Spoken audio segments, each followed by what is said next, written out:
महाराष्ट्र में कई दिनों से चल रहे सियासी उथल पुथल को आज ब्रेक लग गया। एकनाथ शिंदे एक के बाद एक मरका सर करते जा रहे हैं। आज उन्होंने असेंबली में फ्लोर टेस्ट को भी पार कर लिया। इन्होंने आज असेंबली में अक्सरियत साबित कर दी। शिंदे को 164 वोट हासिल हुए, जबकि अपोजिशन के हक में 99 वोट ही पड़े।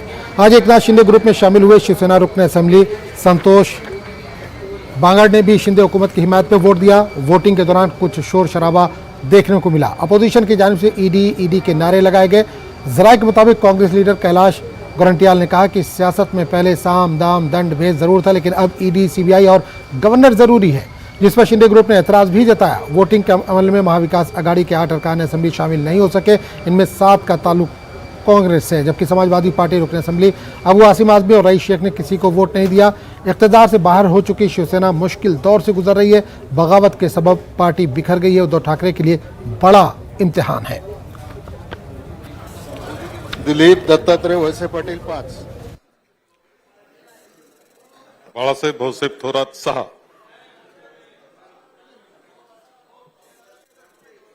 भास्कर भाऊराव जाधव 6, 7,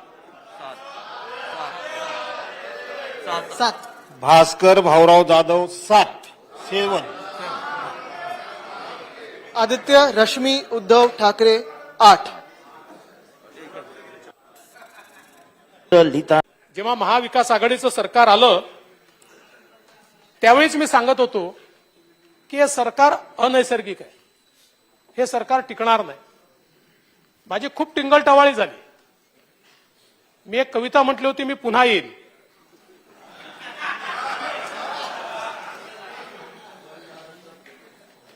त्याच्यावर माझी खूप टिंगलटवाळी अनेकांनी केली, पण मी आलो आणि यांनाही घेऊन आलो, एकटा नाही आलो, यांना सोबत घेऊन आलो। आणि अध्यक्ष महोदय, ज्यांनी टिंगलटवाळी केली, ज्यांनी अपमान केला, त्यांचा मी बदला घेणार आहे। आणि माझा बदला एवढाच आहे की मी त्यांना माफ केलं। राजकारणामध्ये अशा गोष्टी मनावर घ्यायच्या नसतात। हर एक का मौका आता है। आणि म्हणून एकच गोष्ट या ठिकाणी सांगू इच्छितो, दुनिया के सारे शौक पाले नहीं जाते, दुनिया के सारे शौक पाले नहीं जाते, कांच के खिलौने हवा में उछाले नहीं जाते, कोशिशें करने से जीत होती है आसान, क्योंकि हर काम तकदीर के भरोसे टाले नहीं जाते।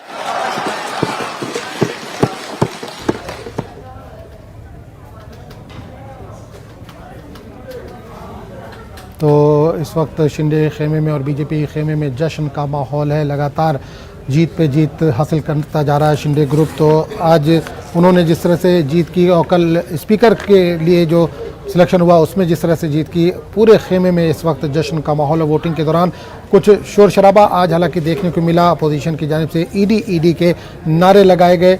जराये के मुताबिक कांग्रेस लीडर कैलाश गोरंट्याल ने कहा कि सियासत में पहले साम दाम दंड भेद जरूर था, लेकिन अब ईडी, सीबीआई और गवर्नर जरूरी है, जिस पर शिंदे ग्रुप ने कुछ एतराज भी जताया। वोटिंग के अमल में महाविकास आघाड़ी के 8 अरकान शामिल नहीं हुए। इनमें 7 का ताल्लुक कांग्रेस से बताया जाता है, जबकि समाजवादी पार्टी के रुकन असेंबली अबू आसिम और रईस शेख ने किसी को भी वोट नहीं दिया। इक़्तिदार से बाहर हो चुकी शिवसेना मुश्किल दौर से गुजर रही है। बगावत के सबब पार्टी बिखर गई। उद्धव ठाकरे के लिए बड़ा इम्तिहान है ये।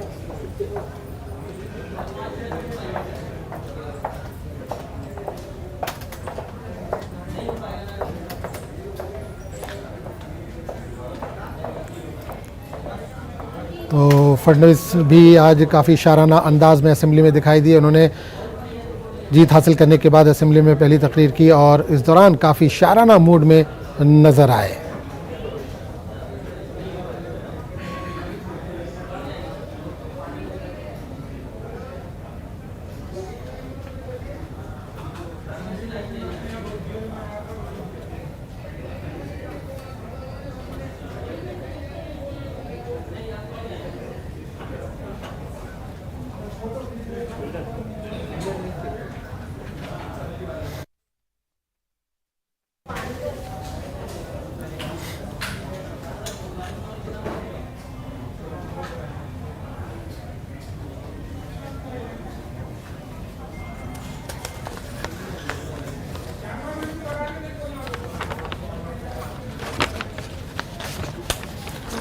तो लगातार खुशी का माहौल शिंदे खेमे में और इसके अलावा बीजेपी खेमे में भी।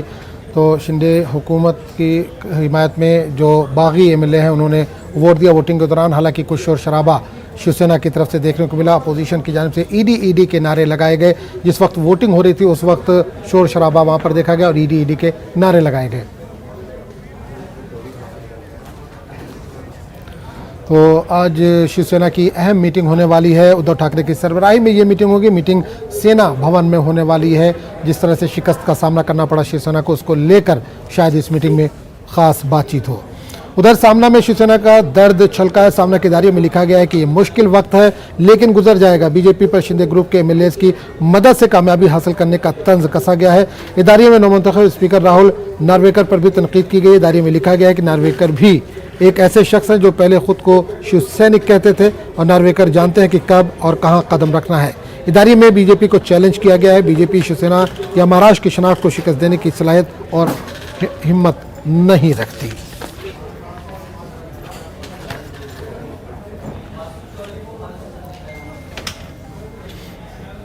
पार्टी में लोग आते हैं चले जाते हैं, ये हर पार्टी का एक कार्यक्रम हमेशा चलता है। करेक्ट, हमारे लोग भी चले गए हैं, लेकिन ये सब लोग चुनकर कैसे आएंगे वापस? ये तो शिवसेना के नाम से हमारे लोगों के मेहनत से चुनकर आए थे, और अब कोई प्रलोभन है, कोई दबाव है एजेंसी का तो चले गए। ये टेम्पररी अरेंजमेंट्स। लेकिन हमारी पार्टी फिर एक बार खड़ी, ख़त्म नहीं होगी। फिर एक बार हम काम शुरू करेंगे, गांव-गांव में जाएंगे, कार्यकर्ताओं से मिलेंगे। लेकिन गांव-गांव में फिरना मुश्किल है ये लोगों का जो छोड़कर चले गए। इसीलिए तो जिस तरह से मुंबई में उतरे, अपने आप को शेर समझते थे ये लोग पहले जब शिवसेना में थे। हम शेर है शिवसेना के, लेकिन कसाब को भी इतनी सिक्योरिटी कभी नहीं थी। उतनी सिक्योरिटी देकर लगभग आर्मी को ही बुलाया था मुंबई में उनकी सुरक्षा के लिए। जब मुंबई में उतरे, जब गुवाहाटी में थे, आपने देखा होगा किस तरह से घेराबंदी की थी। इस पूरे मामले पर बात करने के लिए हम सीधे रुक करेंगे मुंबई का, जहां हमारे नुमाइंदे प्रशांत इस वक्त जुड़ रहे हैं। प्रशांत, शिंदे ग्रुप ने असेंबली में अक्सरियत साबित कर दी है, इस वक्त क्या कुछ चल रहा है? बिल्कुल, देखिए अभी विधान सभा में जो है, विधान भवन में जो है स्पीच चल रही है। सभी जो नेता हैं वो स्पीच दे रहे हैं। लेकिन देखिए, अगर आंकड़ों पर ध्यान दें तो मैं आपको एक बार आंकड़ा स्पष्ट कर दूं। बीजेपी की तरफ से कुल 103 वोट यहाँ पर दिए गए हैं। 2 मुक्त तिलक और लक्ष्मण जगताप, ये बीमारी के चलते 2 लोग नहीं आ पाए थे, और जो स्पीकर बने नए उनको मतदान का अधिकार नहीं था। यानी 106 में से 103 बीजेपी की तरफ से मतदान यहाँ किया गया है। शिंदे गुट की अगर बात की जाए तो 40 के 40 लोगों ने यहाँ पर मतदान किया है। निर्दलीय 16 है और बहुजन विकास आघाड़ी के 3 और प्रहार जनशक्ति 2, यानी कुल मिलाकर के 164, यानी जो बहुमत साबित करना था वो यहाँ पर शिंदे गुट देवेंद्र फडणवीस की तरफ से साबित कर दिया गया है। यानी इनको यहाँ पर 134 कुल मतदान इनके पक्ष में हुआ है। वहीं महाविकास आघाड़ी की बात की जाए तो कांग्रेस के 44 में से 34 ही मत मिले हैं, क्योंकि इनके 10 लोग कांग्रेस के अनुपस्थित थे वहाँ पर। कुछ लोग, अशोक चौहान, प्रणीत शिंदे, ऐसे लोग हैं जो समय के बाद पहुँचे, जिसके चलते उन्हें अंदर नहीं लिया गया, मतदान नहीं करने को मौका दिया गया। और महाविकास आघाड़ी की बात की जाए तो कांग्रेस के 34, एनसीपी के 50, शिवसेना के 15, कुल यानी 99 मतदान जो है वो महाविकास आघाड़ी के पक्ष में हुआ है। और वही कुल बात की जाए, जिस तरह से मैंने कहा कि तटस्थ इसमें 3 है, यानी समाजवादी पार्टी के 2 और एमआईएम के, उन्होंने किसी को मतदान यहाँ पर नहीं किया है। यानी कुल मिलाकर देखा जाए, जो बात की जा रही थी बहुमत साबित करने की, तो यहाँ पर बीजेपी और शिंदे गुट की बात की जाए तो वहाँ पर बहुमत साबित हो गया है। जो आंकड़े थे, कल भी हमने देखा कि स्पीकर को लेकर के 164 का आंकड़ा मिला था, वही आंकड़ा जो है आज यहाँ पर भी देखा गया है, 164 पूरे हो गए। हालांकि यहाँ पर दावा ये किया जा रहा था कि 164 से आंकड़े बढ़ सकते हैं, 165 या 66 हो सकता है, लेकिन 164 पर ही आंकड़ा आकर रुक गया है। फिलहाल अंदर जो है एकनाथ शिंदे जो मुख्यमंत्री, उन्होंने अपना भाषण दिया, देवेंद्र फडणवीस ने भाषण दिया, अजित पवार ने भाषण दिया, और बाकी के जो नेता हैं वहाँ पर वो अभी भाषण दे रहे हैं। जैसे ये प्रक्रिया खत्म होगी, बाहर आकर के मीडिया से मुखातिब होंगे, बिल्कुल। उसके बाद आगे की जो कारभार होता है, जिस तरह से प्रक्रिया होती है, उसे पूरा करके अब ये सरकार स्थापित कर दी गई है। बिल्कुल प्रशांत दीक्षित, और जानना चाहेंगे यहाँ पे जिस तरह से हम देख रहे हैं लगातार जो शिवसेना के लीडर हैं, बागी लीडर थे वो तो चले गए, उसके बाद भी जाने का सिलसिला जारी है। कल भी एक लीडर जो है वो शिंदे ग्रुप में पहुंचा है, तो क्या ये सिलसिला अभी और बढ़ सकता है? क्या कुछ लोग और उस ग्रुप में, शिंदे ग्रुप में जा सकते हैं और शिवसेना के लिए इलेक्शन सिंबल भी बचाना मुश्किल हो सकता है?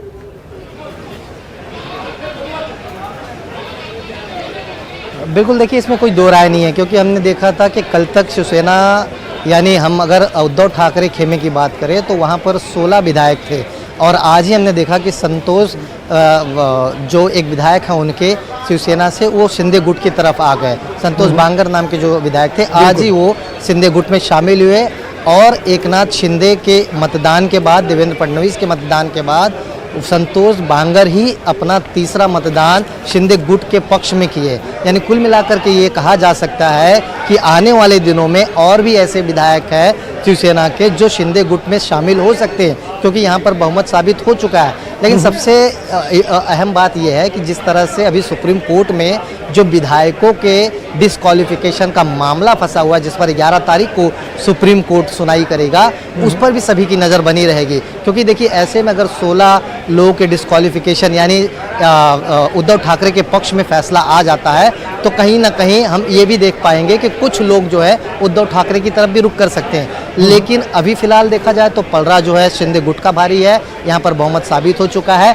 जो आंकड़े 16 थे उद्धव ठाकरे के खेमे के, वो आज एक घट करके, जिस तरह से मैंने कहा कि संतोष नाम के जो उनके विधायक हैं उन्होंने खुद जो है शिंदे गुट को ज्वाइन किया, तो 16 से 15 हो चुका है। तो इस बात को कहीं प्रशांत एक आखिरी सवाल आपसे करना चाहूंगा कि पोर्टफोलियो अभी बंटना है, तो क्या लगता है कि पोर्टफोलियो जब बटेगा तो सारे विधायक जो बागी हैं वो सारे खुश नजर आएंगे? क्योंकि एक तरह से शरद पवार ने कहा है कि 6 महीने के अंदर अंदर ये सरकार गिर जाएगी, इलेक्शन के लिए आप लोग तैयार हैं, अपने कार्यकर्ताओं से उन्होंने ये बात कही है।